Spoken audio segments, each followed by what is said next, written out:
On Tuesday, January 7, 1896, with a referendum vote of 1,036 to 741, the village of Waukesha became the city of Waukesha.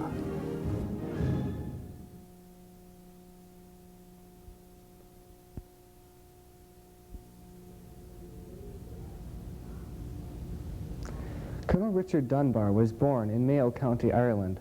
Little did his Scotch-Irish parents know that 42 years later their son would be destined to alter forever a little village in America by the name of Waukesha. Like a great many others, Dunbar immigrated to the United States in the 1840s with dreams of prosperity. He aspired to become a civil engineer and worked on the construction of the railroads. His employment with the rail companies brought him to Whitewater, Wisconsin sometime near 1850. He traveled to the village of Waukesha, where he met Kathleen Clark, his future wife. Shortly after their marriage in 1857, Dunbar became involved in the war between the states in the executive department under Alexander Randall, a resident of Waukesha and former Wisconsin governor. It was in this position that Richard Dunbar received the honorary title of colonel. After the war, he moved to Washington, D.C. and worked in the Internal Revenue Department. For years, Colonel Dunbar had suffered from attacks of diabetes mellitus, and in 1868, a doctor informed him that he was dying from the disease. Dunbar wasn't feeling well, and his doctor told him that he was dying of diabetes, and he had 6 weeks to live, and he should get his affairs in order. Meanwhile, his mother-in-law, Mrs. Clark's mother, died, and so they had to come back here to Waukesha for the funeral. And shortly after the funeral, Dunbar was out touring around with his sister-in-law, Elizabeth Clark, and she was showing him a new horse pasture that she bought, and he started to feel very ill and real thirsty, and the effects of the diabetes were quite severe. When I entered the field, the intolerable thirst which had so long afflicted me was overpowering, and I bemoaned my imprudence on leaving the house and wished to return for a drink of water. Colonel Richard Dunbar. Elizabeth showed Dunbar one of the springs on the pasture, which was located along the Fox River. Dunbar made no objections and indulged in the water with vigor. I drank 6 tumblers full and felt instantly a most grateful and refreshing sensation. He rested under a nearby tree and finally drank another 6 glasses before returning to the house. For an additional 3 days he stayed in Waukesha, each day drinking from the spring, which he came to believe contained healing properties. This was a discovery that would change the history of the village of Waukesha forever. Dunbar returned 1 year later, once again to drink of the spring and proclaim its restoring aspects. He bought the property from his sister-in-law, and in 1869 he began to commercialize what he came to call the Bethesda Mineral Spring.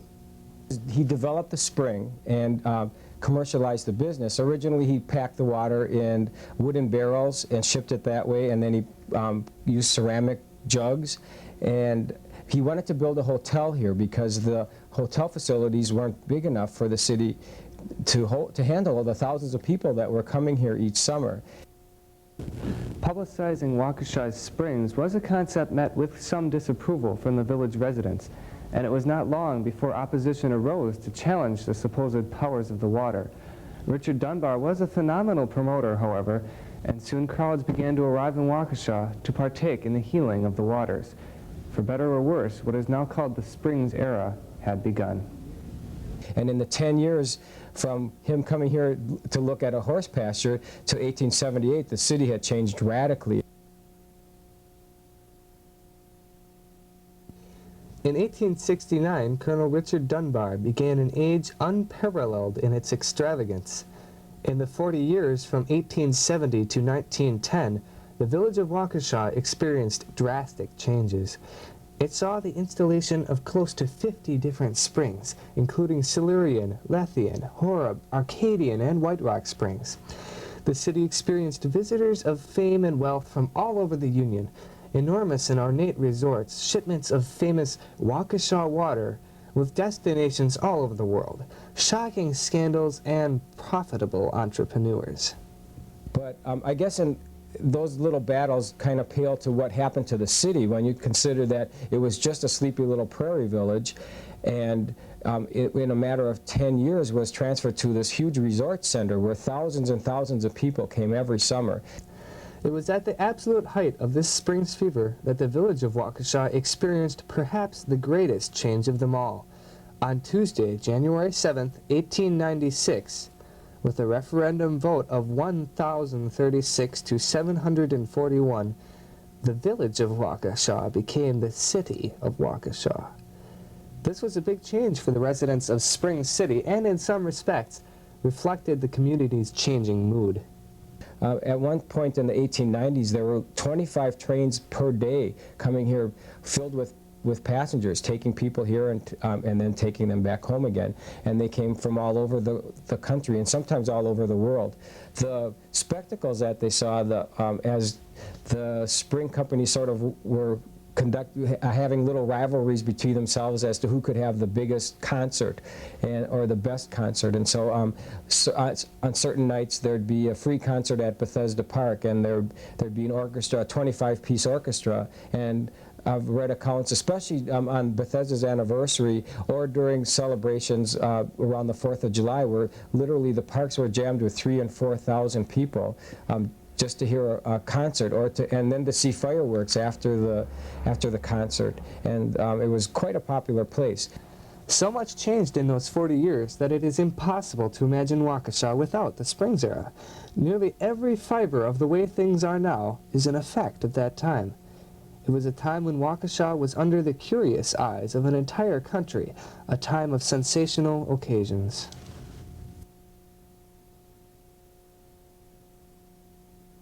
During the Springs era, a multitude of visitors arrived in Waukesha each summer. Some were average citizens from local areas, some were from Chicago, and a great many were from the wealthy southern and eastern coasts. Rebecca Ashton Brown, daughter of the wealthy James Brown, was well known in the elite social circles of the day. Especially people from the South found it very popular because they could escape the heat and the diseases that happen quite often down south. Rebecca Ashton Brown would arrive in Waukesha every spring with a parade of belongings, horses, servants, carriages, and coachmen.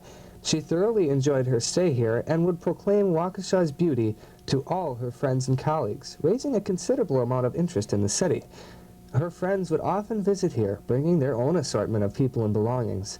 Rebecca Brown soon became a well-known figure in the city and was nicknamed Miss Betty by the local residents. In 1880, Miss Betty helped plan a full-dress ball in the Grand Ballroom of the Fountain Spring House, her favorite resort. The event drew 650 guests and was so popular that it became an annual event. Mary Todd Lincoln was struck by tragedy after tragedy.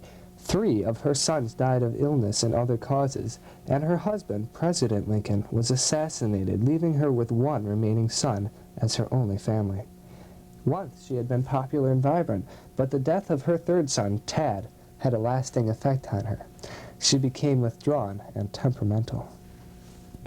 1 year after Tad's death, upon the recommendation of Solomon P. Chase, a U.S. Supreme Court Justice and frequent Waukesha visitor, Mary Todd Lincoln visited Waukesha seeking the healing powers of the water.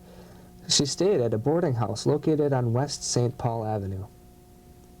Lydia Janet was only a child when Mrs. Lincoln arrived, but she remembered the day fondly. She put her arm around me and invited me to be her little errand girl. One day, she gave me some money and said, "Your mother can get you a new dress." Oh, that meant so much to me, for in those days our dresses were almost always made over from some given by Mother. Lydia Janet. Mrs. Lincoln stayed for nearly a week before leaving to see other parts of the state. Unfortunately, she found no improvement to her condition as a result of drinking the Waukesha water. When Mrs. Lincoln went away, we were all so sorry. I can see her now. Such a sweet face. Other Waukesha visitors were Solomon P. Chase and U.S. Grant. Chase was quite a frequent visitor, and he had been here from the start. He was a good friend of Richard Dunbar and was present at the ceremony where Dunbar laid the cornerstone for his hotel, which wasn't finished until after Dunbar's death. Ulysses S. Grant was not here as often as Chase, but he did visit every few years. The late 1800s were famous for indulgence in the theater. Waukesha, being a summer resort for thousands of famous and wealthy patrons, was no different. Plays opened on a regular basis at the various resorts and parks. Perhaps the most ambitious theater was the Silurian Casino, built by the Silurian Mineral Spring Company. The spring lands had been developed into a complete resort. At one point, the land from Broadway to Hartwell Avenue contained several pagodas, a large pool with fish, a bathhouse, ornately landscaped grounds, and an extensive bottling plant. On June 5, 1893, the Silurian Casino opened for the first time. The building was described as ultra-modern and extravagant. The casino seated over 1,400 people on the lower floor with box seats and a balcony. The building contained 9 dressing rooms and over 400 electric lights. The auditorium was lit by an ornate electric brass chandelier that could even be dimmed to signal the beginning of a performance. The stage had 4 trap doors, and 1,000 feet of rope was required to work the extensive curtains. The stage and furnishings are all that could be desired, and far handsomer than most had anticipated. A Freeman Reviewer. In a village where rich and famous visitors arrived every day and grand resorts were commonplace, the Fountain Spring House of Waukesha stood above all others.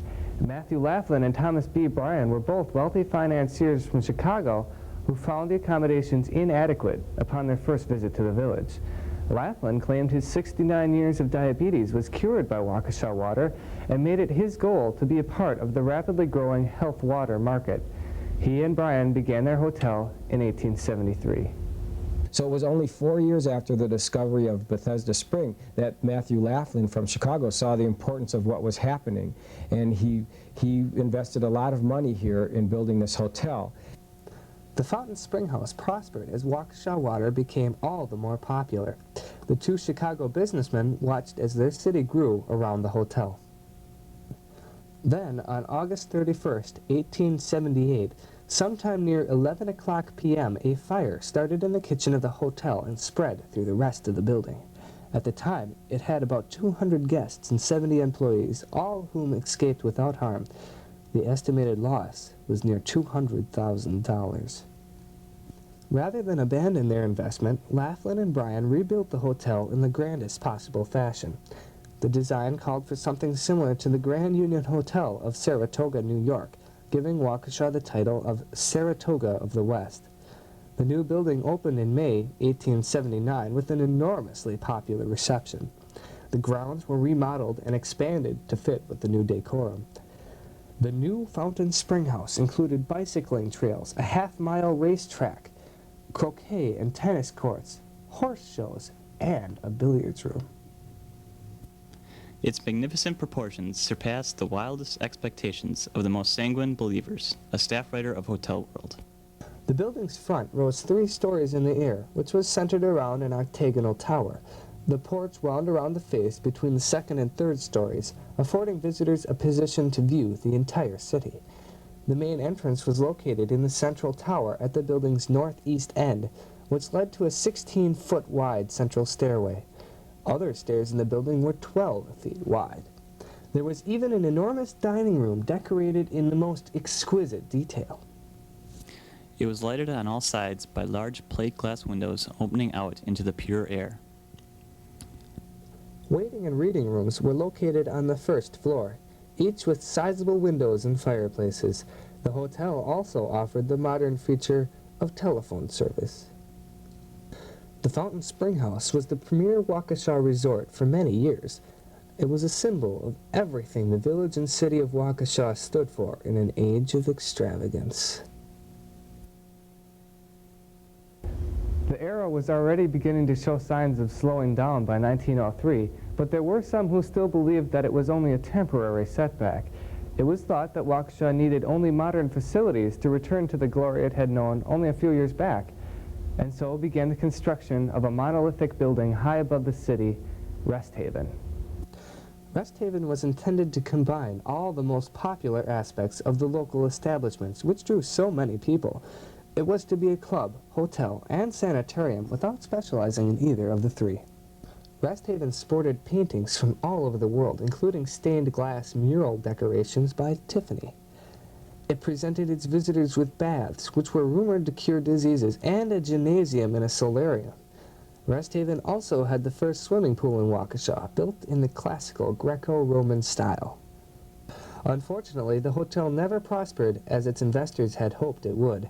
In 1915, the enormity on the hill went up for sale at a fraction of the cost it took to build, a true testament to the end of an era.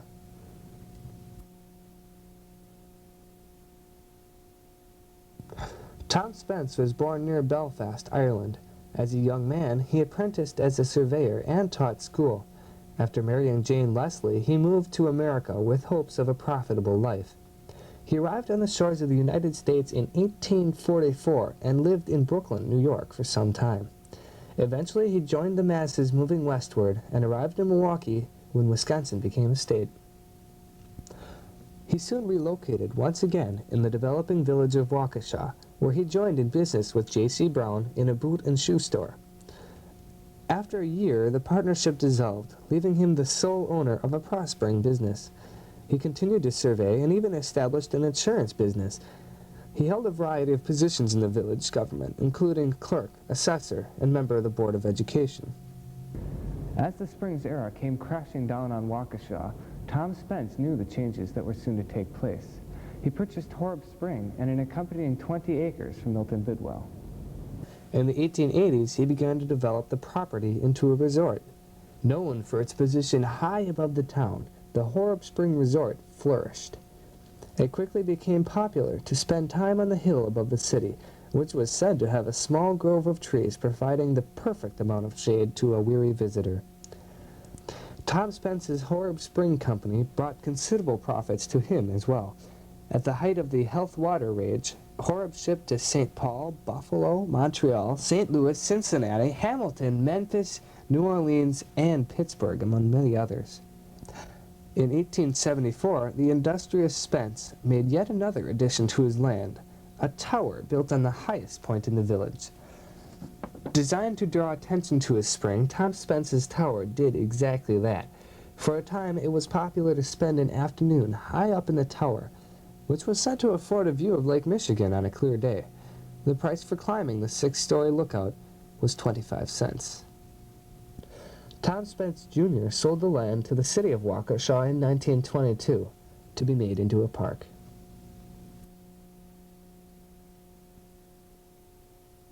In 1893, Chicago's White City opened before the eyes of the world.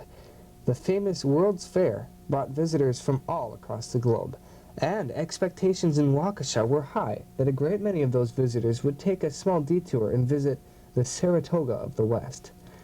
In the year preceding the World's Fair, an interesting incident occurred in the village of Waukesha. A conflict of interests nearly reached the point of rioting. James E. McElroy was never one to pass up an opportunity. Upon learning of the healing waters of Waukesha, he came upon an idea of purchasing one of the springs and piping water down to Chicago.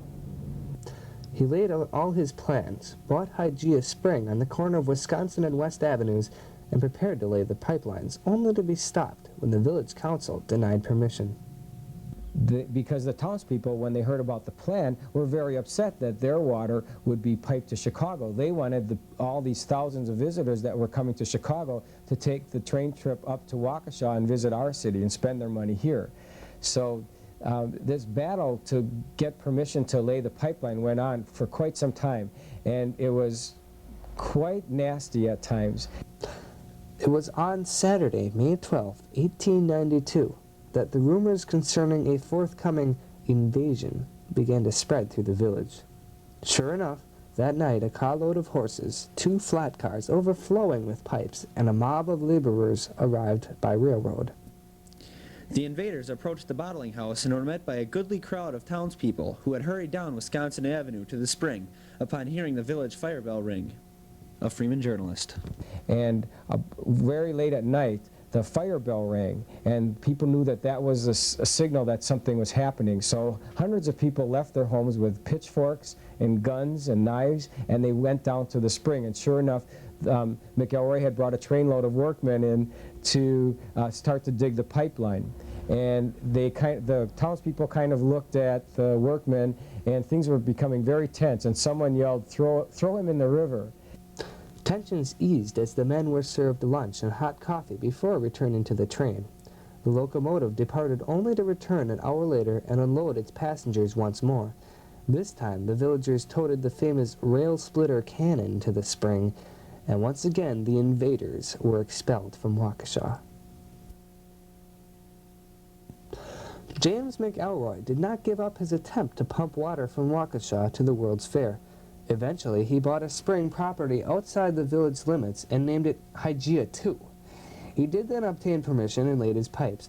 Unfortunately, the water, after so many miles of travel, had become stale. By the time it got through the long pipeline and then had to be loaded into wooden tanks and piped to the fairgrounds, it was flat and didn't taste very good. So their scheme of making money didn't pan out.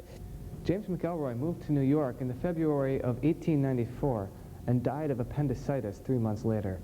He left $600,000 to his widow and 2 children.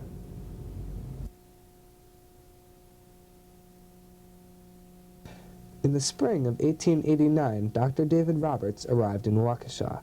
He had recently graduated from college and was looking for a good place to settle down. After setting up shop at 510 Grand Avenue as a veterinary doctor, he married Mary Newman and watched his business prosper.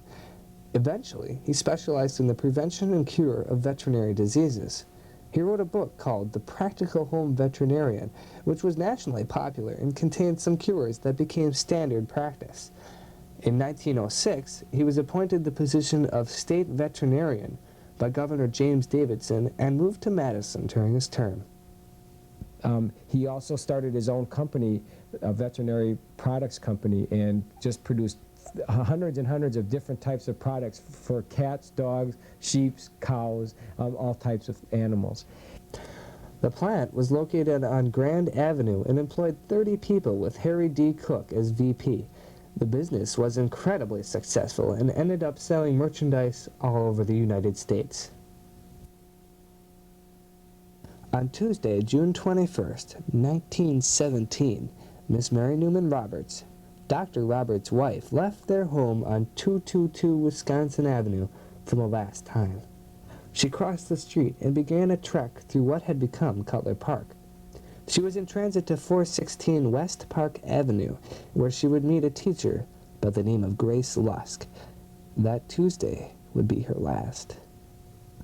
The trial for the murder of Mary Newman Roberts began on May 6, 1918, and ended dramatically on Wednesday, May 29th. Mrs. Roberts' murder quickly became a nationally publicized event. The attention was partly an effect of Mrs. Roberts' husband, the famous doctor, as well as her status in social circles of the Saratoga of the West.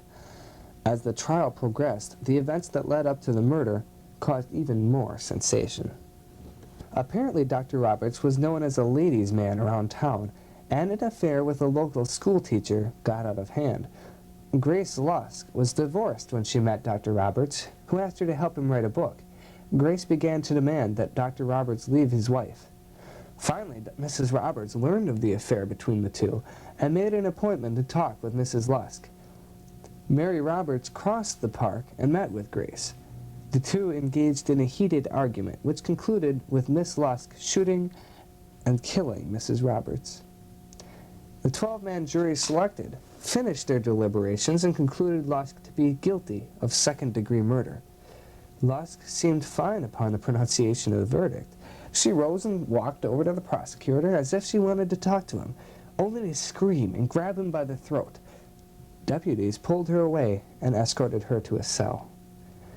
She served 5 of 19 years in jail, only to be pardoned by Governor John Blaine in 1923. She died in 1938. Dr. Roberts served some time in jail for breaking the Mann Act in his taking a woman over state borders for illicit purposes. He died at the age of 85 with his fourth wife at his bedside.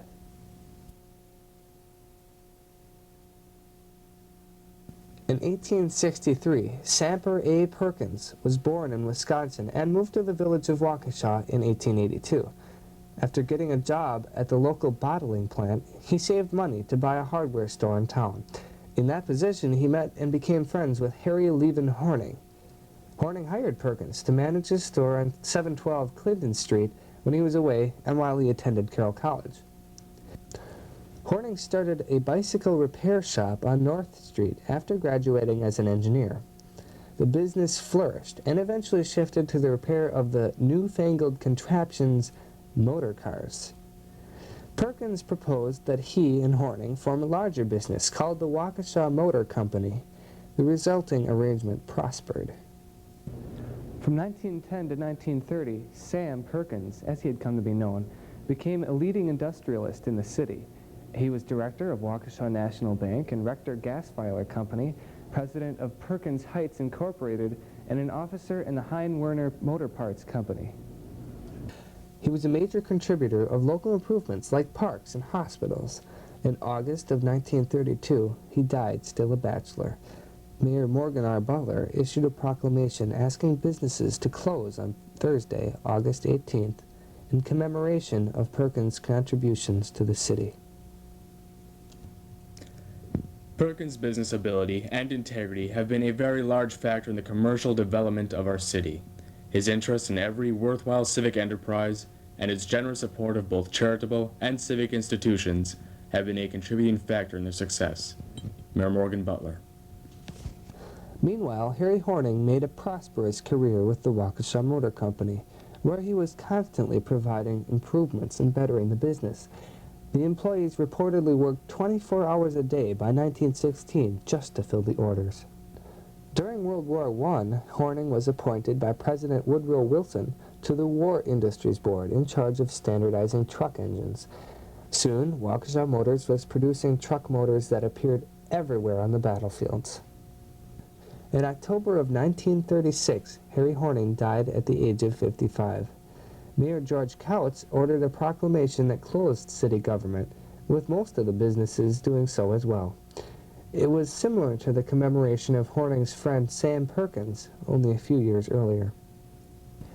Between Perkins and Horning, Waukesha was pulled out of a dying era of resorts into the industrial giant that it quickly became.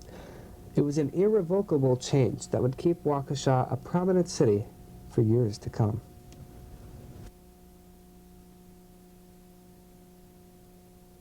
As the age of Waukesha's famous water drew to a close, the city of Waukesha, a new title for the community, began to experience extensive population growth.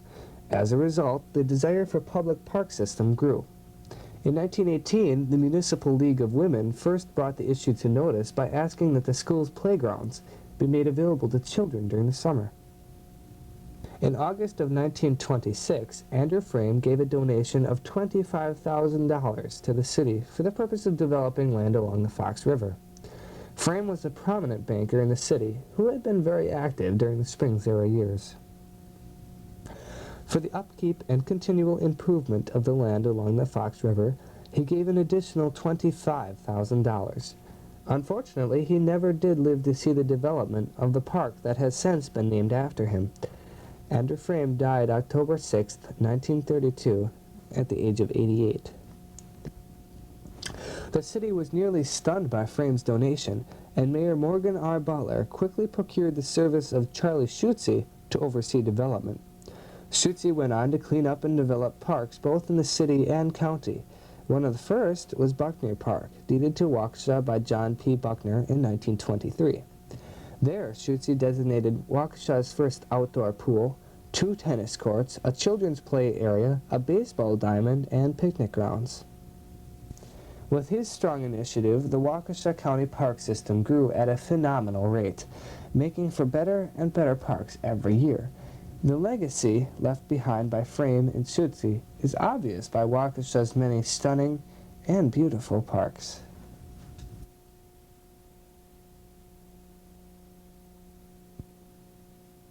Time is a funny thing.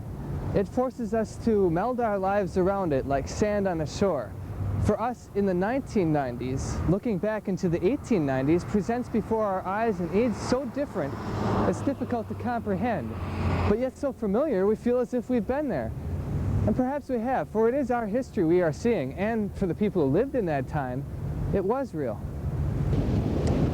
One of the most interesting things about history is its effect on the present. By looking back into the 1890s, we can see all that our city forefathers did and what happened to them. And then with a bit of imagination, we can attempt to foretell our own fate. Whether that prediction is true or not, only time will tell. But if our future is to be anything like our past, Waukesha has a lot to look forward to.